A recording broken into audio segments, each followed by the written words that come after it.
recipes in മലയാളത്തിലോട്ട് എല്ലാവർക്കും സ്വാഗതം. എൻ്റെ പേര് ശില്പ. ഇന്ന് ഞാൻ നിങ്ങൾക്ക് ഷെയർ ചെയ്യാൻ പോകുന്നത് എനിക്ക് ഏറ്റവും പ്രിയപ്പെട്ട നെയ്ച്ചോറിൻ്റെ റെസിപ്പിയാണ്. അപ്പോൾ ഈ ഒരു റെസിപ്പി എനിക്ക് ഷെയർ ചെയ്തത് എൻ്റെ ഒരു ഡിയർ ഫ്രണ്ടാണ്. അപ്പോൾ അവർ മുസ്ലിംസാണ്. നമുക്ക് എല്ലാവർക്കും അറിയാം മുസ്ലിംസ് വളരെ നന്നായിട്ട് തന്നെ നെയ്ച്ചോറ് ഉണ്ടാക്കും. അപ്പോൾ അങ്ങനെയുള്ള ഒരു അടിപൊളി റെസിപ്പിയാണ് ഇന്ന് ഞാൻ നിങ്ങൾക്ക് ഷെയർ ചെയ്യുന്നത്. ഇതിൻ്റെ ലിസ്റ്റ് ഓഫ് ഇൻഗ്രീഡിയൻസ് താഴെയുള്ള ഡിസ്ക്രിപ്ഷൻ ബോക്സിലും ഇട്ടിട്ടുണ്ട്. ഞാൻ കഴിഞ്ഞ ദിവസം ഒരു സ്റ്റോറി ഇട്ടിട്ടുണ്ടായിരുന്നു. അപ്പോൾ ശരിക്കും പറഞ്ഞാൽ എൻ്റെ ചാനലിൽ സ്റ്റോറിയുടെ ഫീച്ചർ വന്നിട്ടൊരു 2-3 ആഴ്ചയായിട്ടുണ്ട്. അപ്പോൾ ഞാൻ അന്നേരം തന്നെ വിചാരിച്ചറിയാൻ എന്തൊരു സ്റ്റോറി ഇന്ന് ഇടണം നാളെ ഇടണം എന്നൊക്കെ, പക്ഷെ ഒരിക്കലും നടന്നില്ല.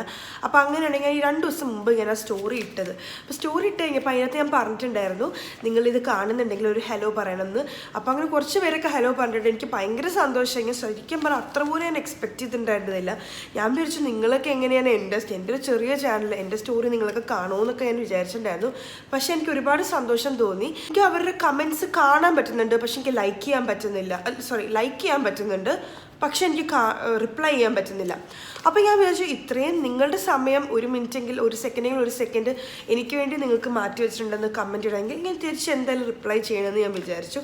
അതുകൊണ്ടാണ് ഞാൻ ഇപ്പോൾ റിപ്ലൈ ചെയ്യുന്നത്. അപ്പം കുറച്ച് പേരോടൊക്കെ ഹലോ പറയാൻ പറഞ്ഞിട്ടുണ്ട്, അവരൊക്കെ ഹായ് പറഞ്ഞിട്ടുണ്ട്. അപ്പോൾ അവരുടെ പേരുകൾ ഞാൻ ആദ്യം എടുത്തു പറയാം.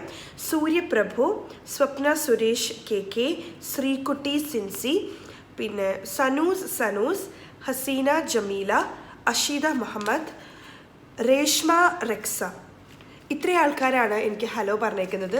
തിരിച്ചൊരു വലിയൊരു hello. Thank you so much four commenting.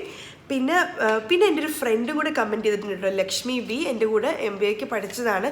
ഒരുപാട് സന്തോഷം തോന്നി. നമ്മൾ കുറേ നാളായില്ലേ സംസാരിച്ചിട്ട്. അപ്പോൾ എനിക്ക് ലക്ഷ്മിയുടെ മെസ്സേജ് കണ്ടപ്പോഴും കൂടി എനിക്ക് ഭയങ്കര സന്തോഷം തോന്നി. താങ്ക് യു സോ മച്ച് ലക്ഷ്മിൻ്റെ സബ്സ്ക്രൈബറാണെന്നും പറഞ്ഞു. താങ്ക് യു കേട്ടോ. പിന്നെ വേറെ 2 കമൻറ്റ്സ് കൂടി ഉണ്ടായിരുന്നു. ഒരാൾ സുജൻ പെരുമ്പള്ളി റുവി തന്നെയാണെന്നാണ് പറഞ്ഞേക്കുന്നത്. അപ്പോൾ ഞാൻ എൻ്റെ സ്റ്റോറിയിൽ ഇട്ടിട്ടുണ്ടായിരുന്നു ഇവിടെ ഭയങ്കര ചൂടാണെന്നൊക്കെ. അപ്പോൾ സുജൻ പെരുമ്പള്ളി പറഞ്ഞു റുവിയിൽ അത്ര ചൂടില്ലെന്ന്. ഞാൻ താമസിക്കുന്നത് അൽഹേലിലാണ് താമസിക്കുന്നത്. അപ്പോൾ ഉച്ചയ്ക്കൊക്കെ എനിക്ക് പോകേണ്ട മിക്കവാറും എല്ലാ ദിവസവും പിള്ളേരെ സ്കൂളിൽ നിന്ന് പിക്ക് ചെയ്യാനൊക്കെ എനിക്ക് ഉച്ചയ്ക്ക് പോകണം. അപ്പോൾ നല്ല ചൂടാണ്. 42-43 ഒക്കെ ആയി ഇപ്പം തന്നെ. അപ്പോൾ എനിക്ക് ഭയങ്കര ചൂട് തോന്നി. അപ്പോൾ റുവിയിൽ അത്ര ചൂടായില്ല അല്ലേ? ഓക്കെ ഇവിടെ പക്ഷെ നല്ല ചൂടുണ്ട് കേട്ടോ. പിന്നെ അശ്വതി ഷിബുലാൽ പറഞ്ഞിട്ടുണ്ട്, ഭയങ്കര സ്വീറ്റ് കമൻറ്റാണ് അത്. എല്ലാവരുടെ കമൻറ്റ് സ്വീറ്റ് ആട്ടോ, അല്ലാന്ന് പറയുന്നില്ല. പക്ഷെ അശ്വതി പറഞ്ഞിട്ടുണ്ടായിരുന്നു റെഗുലറായിട്ട് വീഡിയോ അപ്ലോഡ് ചെയ്യണം എന്ന്. കാരണം അപ്പോൾ എനിക്ക് ഭയങ്കര സന്തോഷം തോന്നി. അറ്റ്ലീസ്റ്റ് ഒരാളെങ്കിലും എൻ്റെ വീഡിയോസ് കാണാൻ വേണ്ടി കാത്തിരിക്കണ്ടല്ലോ എന്ന് കേട്ടപ്പോൾ എനിക്ക് ഒരുപാട് സന്തോഷമാണ് തോന്നിയത്. ശരിയാണ്, ഞാൻ റെഗുലറായിട്ട് അപ്ലോഡ് ചെയ്യണം. ഞാൻ എപ്പോഴും വിചാരിക്കും ഈ മാസം തൊട്ടെങ്കിലും എനിക്ക് അപ്ലോഡ് ചെയ്യണം എന്നൊക്കെ.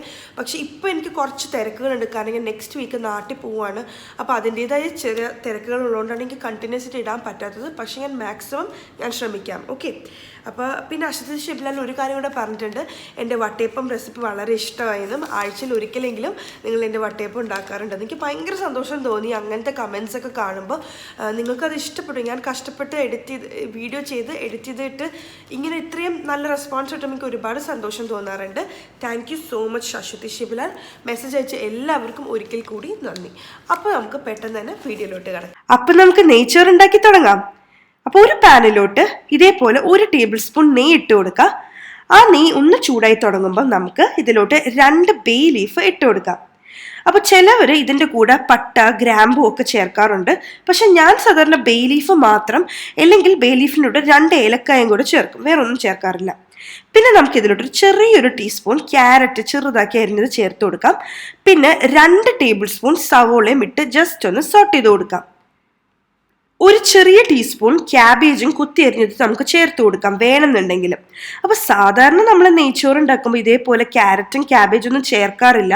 പക്ഷേ എൻ്റെ ഫ്രണ്ട്, ഞാൻ പറഞ്ഞില്ലേ ഞങ്ങൾ വീട്ടിൽ പോയപ്പോൾ നല്ല ടേസ്റ്റ് ഗീ റൈസ് ഉണ്ടാക്കി തന്നു, അതിൽ ഇതൊക്കെ ഉണ്ടായിരുന്നു. അപ്പോൾ എനിക്ക് തോന്നുന്നു ഇതൊക്കെ ഇടുമ്പോൾ ഒരു പ്രത്യേക ഒരു ടേസ്റ്റ് ആയിരിക്കും. നിങ്ങളൊന്ന് ട്രൈ ചെയ്ത് നോക്കൂ കേട്ടോ. അപ്പോൾ എന്ത് ചെയ്യണമെന്ന് ചോദിച്ചാൽ ക്യാരറ്റ് ആണെങ്കിലും ക്യാബേജ് ആണെങ്കിലും വളരെ കുറച്ചൊരു ചെറിയ ടീസ്പൂൺ ഇടുക. അതിൽ കൂടുതൽ വേണ്ട, കാരണം നമ്മൾ ഫ്രൈഡ് റൈസ് ഒന്നും അല്ലല്ലോ ഉണ്ടാക്കുന്നത്. ഇനി നമുക്കിതിലോട്ട് 4 കപ്പ് വെള്ളം ഒഴിച്ചു കൊടുക്കാം. ഞാൻ 2 കപ്പ് അരിയാണ് എടുക്കുന്നത്. അപ്പോൾ 2 കപ്പ് എടുക്കുമ്പോൾ നമ്മൾ അതിൻ്റെ ഇരട്ടി വേണം എടുക്കാനായിട്ട്. അങ്ങനെയാണ് 4 കപ്പ് വെള്ളമായി വന്നത്. ഇനി നമുക്കിതിലോട്ട് ആവശ്യത്തിന് ഉപ്പും കൂടെ ചേർത്ത് കൊടുക്കാം. ഉപ്പ് ഇടുമ്പോൾ നമ്മൾ എപ്പോഴും ഒരല്പം മുന്നിട്ട് നിൽക്കണം. നമുക്ക് ജസ്റ്റ് ചെറിയ സ്പൂണും കൊണ്ടൊന്ന് ടേസ്റ്റ് ചെയ്ത് നോക്കാം. കാരണം ഒരല്പം മുന്നിട്ട് നിന്നാൽ മാത്രമായിരിക്കും നമ്മുടെ അരി വെന്ത് കഴിയുമ്പം എല്ലായിടത്തും അത്യാവശ്യം നല്ല രീതിയിൽ ഉപ്പ് പിടിക്കുള്ളൂ. ഞാനിവിടെ 2 കപ്പ് ജീരകശാല അരിയാണ് എടുത്തിരിക്കുന്നത്. അപ്പോൾ ഇതിലത്തെ സ്റ്റാർച്ച് നമ്മൾ നന്നായിട്ട് കഴുകി കളയണം. അപ്പോൾ എന്താ ചെയ്യേണ്ടത്? ഒരു 6 7 പ്രാവശ്യം വെള്ളത്തിലിട്ട് കഴുകി കളയുക. എന്നിട്ട് നമ്മൾ ഇതിലോട്ട് ആവശ്യം പോലെ വെള്ളം ഒഴിച്ച് വെച്ച് ഒരു 20-25 മിനിറ്റ് എങ്കിലും നമ്മളിത് സോക്ക് ചെയ്യാനാക്കി വെക്കണം, കുറച്ച് വെള്ളം ഒഴിച്ച്. അപ്പോൾ നമ്മളിങ്ങനെ ഇതുപോലെ സ്റ്റാർച്ച് കഴുകി കളഞ്ഞിട്ടുണ്ടെങ്കിൽ എന്താ സംഭവിക്കുക? നമ്മൾ ചോറ് വെന്ത് കഴിയുമ്പം ആ ചോറ് ഇങ്ങനെ ഒട്ടിപ്പോവാണ്ടിരിക്കാനൊക്കെ സഹായിക്കും. അപ്പം നല്ല സോഫ്റ്റ് ആയിട്ട് കിടക്കുകയും ചെയ്യും ചോറ്. അപ്പോൾ അതേപോലെ ചെയ്യാം. ഇനി ചിലവർക്ക് ഈ ജീരകശാല അരി കിട്ടാനില്ലായിരിക്കും, അല്ലെങ്കിൽ ഇഷ്ടമല്ലായിരിക്കും. അങ്ങനെയുള്ളവർക്ക് സാധാരണ ബസ്മതി അരി ഉപയോഗിച്ചാലും കുഴപ്പമില്ല. പക്ഷെ എനിക്ക് പേഴ്സണലി നെയ്ച്ചോറ് ഉണ്ടാക്കുമ്പോൾ ജീരകശാല അരിയിൽ ചെയ്യുന്നതാണ് ഏറ്റവും ഇഷ്ടം. അപ്പം അങ്ങനെ ചെയ്യാം. ഇപ്പം നമ്മൾ നേരത്തെ ചേർത്തിരിക്കുന്ന വെള്ളം നന്നായിട്ട് തിളച്ചു തുടങ്ങിയിട്ടുണ്ട്. അപ്പോൾ ഈ തിളയ്ക്കുന്ന സമയത്ത് നമ്മൾ എന്താ ചെയ്യുക? ഒരു നാരങ്ങ, 1/2 കഷ്ണം നാരങ്ങയുടെ നീര് പിഴിഞ്ഞൊഴിക്കുക. ഇതേപോലെ തിളച്ചുകൊണ്ടിരിക്കുമ്പോഴാണ് നമ്മൾ ഒഴിക്കേണ്ടത്. എന്നിട്ട് നമുക്ക് ഫ്ലെയിം ഏറ്റവും ലോ ആക്കി വെക്കാം. എന്നിട്ട് എന്ത് ചെയ്യണം? നമ്മൾ നേരത്തെ കുതിർക്കാൻ വെച്ചിരുന്ന അരി ഉണ്ടല്ലോ, അതിലത്തെ വെള്ളമെല്ലാം പൂർണ്ണമായിട്ടും കളഞ്ഞിട്ട് ആ അരി മാത്രം, സോക്ക് ചെയ്ത് വെച്ചിരിക്കുന്ന അരി മാത്രം ഇതിലോട്ട് ഇട്ട് കൊടുക്കുക. എന്നിട്ട് ജസ്റ്റ് ഒന്ന് ഇളക്കി കൊടുക്കുക.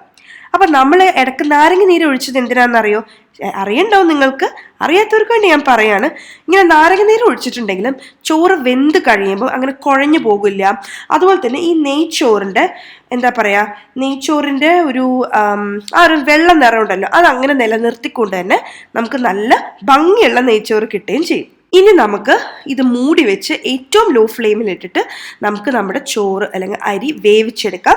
അങ്ങനെ ഒരു 15-20 മിനിറ്റ് എടുക്കുമായിരിക്കും ഇതൊന്ന് വെന്ത് കിട്ടാനായിട്ട്. അപ്പോൾ നന്നായിട്ട് വെന്തിട്ടും. അപ്പോൾ 15 മിനിറ്റിന് ശേഷമാണ് ഇതായി ഇരിക്കുന്നത്. നന്നായിട്ട് നമ്മുടെ ചോറ് വെന്ത് കിട്ടിയിട്ടുണ്ട്. അപ്പം നെയ്ച്ചോറ് ഓൾമോസ്റ്റ് റെഡി ആയിട്ടുണ്ട്. ഇപ്പം ഇത് കാണുമ്പോൾ തന്നെ നമുക്ക് മനസ്സിലാക്കാൻ സാധിക്കും നന്നായിട്ട് വെന്തിട്ടുണ്ട്, ഒട്ടും തന്നെ ഒട്ടിപ്പിടിച്ചിട്ടുമില്ല. അപ്പോൾ ഇനിയും ഒട്ടിപ്പിടിക്കാണ്ടിരിക്കാൻ ഒരു കാര്യം നിങ്ങൾക്ക് ചെയ്യാം. ഇത് വെന്തുടനെ ഇതേപോലത്തെ വലിയൊരു കാസറോളിലോട്ട് നമുക്ക് ഇട്ട് കൊടുക്കുക. ഇങ്ങനെ നിരത്തി ഇട്ട് കൊടുത്ത് ജസ്റ്റ് ഒന്ന് തുറന്ന് വെക്കുക. ഒരു കുറച്ച് നേരം തുറന്ന് വെക്കുക, ഒരുപാട് നേരം വേണ്ട, അല്ലെങ്കിൽ ചൂടാറുമല്ലോ. എന്നിട്ട് നമുക്ക് മൂടി വെച്ചിട്ടുണ്ടെങ്കിൽ ആ ചൂടോടുകൂടി നമുക്ക് ആ നെയ്ച്ചോറ് ഇരിക്കുകയും ചെയ്യും, അങ്ങനെ ഒട്ടിപ്പിടിക്കാണ്ടിരിക്കുകയും ചെയ്യും. അപ്പോൾ ഇനി നമുക്ക് നെയ്ച്ചോറിൻ്റെ ലാസ്റ്റ് സ്റ്റെപ്പിലോട്ട് പോവാം. അപ്പം ഞാനിവിടെ ഒരു വലിയൊരു സവോള എടുത്തിട്ടുണ്ടായിരുന്നു, അത് നേരിതാക്കി അരിഞ്ഞതാണ്. അപ്പോൾ ഇത് നമുക്ക് ഈ ഒരു ടേബിൾ സ്പൂൺ അല്ലെങ്കിൽ 1 ടീസ്പൂൺ നെയ്യിലോട്ടിട്ട് നമുക്കിത് നന്നായിട്ട് കാരമലൈസ് ചെയ്തെടുക്കാം. വേണമെന്നുണ്ടെങ്കിൽ ഇച്ചിരി ഉപ്പും ചേർക്കാം. കരിഞ്ഞൊന്നും പോകാൻ പാടില്ല. ഒരു ലൈറ്റ് ബ്രൗൺ കളർ ആവണ വരെ ഇതേപോലെ ചെയ്തെടുക്കാം. അപ്പം ഇപ്പം ഞാൻ ഈ കാസറോളിൽ ഇട്ടിരിക്കുന്നത് ഇതിൻ്റെ മുകളിലോട്ട് ഞാൻ ഫോട്ടോ എടുക്കാൻ വേണ്ടിയാണ് ഞാൻ ഇട്ടേക്കുന്നത്. പക്ഷെ നിങ്ങൾ സെർവ് ചെയ്യുമ്പോൾ എന്താ ചെയ്യുക? നന്നായിട്ട് നിങ്ങോട്ട് മിക്സ് ചെയ്ത് കൊടുക്കണം. അപ്പം ആ ഒരു കാരമലൈസ് ചെയ്ത ഓണിയൻസ് ഉള്ള ആ നെയ്യിലിട്ട് കാരമലൈസ് ചെയ്ത ആ ഒരു സവോളയുടെ ടേസ്റ്റും കൂടെ നമ്മുടെ നെയ്ച്ചോറിന് വരും. ഒരു പ്രത്യേക ഒരു ടേസ്റ്റ് ആയിരിക്കും. അപ്പം നിങ്ങൾ എല്ലാവരും ഇത് തീർച്ചയായിട്ടും ട്രൈ ചെയ്ത് നോക്കാം. ഞാനിന്ന് കാഷ്യൂ നട്ട്സോ അല്ലെങ്കിൽ മഞ്ഞ റീസൺസ് ഒക്കെ ഉണ്ടല്ലോ, അതൊന്നും ഞാൻ ചെയ്തിട്ടില്ല. അപ്പം നിങ്ങൾക്ക് അതൊക്കെ ഇടാൻ താല്പര്യം ഉണ്ടെങ്കിൽ അതും ഈ സവോള കാരമലൈസ് ചെയ്ത് കഴിയുമ്പോൾ നമുക്ക് അതും ഇച്ചിരി നെയ്യിലിട്ട് ഇങ്ങനെ ജസ്റ്റ് ഒന്ന് ഫ്രൈ ചെയ്ത് ഇതിൻ്റെ മുകളിലിട്ട് കൊടുത്തിട്ടുണ്ടെങ്കിൽ കാണാൻ നല്ല ഭംഗിയായിരിക്കും. അപ്പോൾ ഇനി അടുത്ത പ്രാവശ്യം ഞാൻ നെയ്ച്ചോറ് ഉണ്ടാക്കുമ്പം അങ്ങനെ കാഷ്യൂ നട്ടും റീസൺസ് ഒക്കെ ഇട്ട് ചെയ്യുവാണെങ്കിൽ ഞാൻ ആ ഫോട്ടോ ഞാൻ ഫ്രണ്ടിലിടാം. ഇപ്പോൾ തൽക്കാലം ഈ ഒരു ഫോട്ടോ വെച്ച് അഡ്ജസ്റ്റ് ചെയ്യും കേട്ടോ.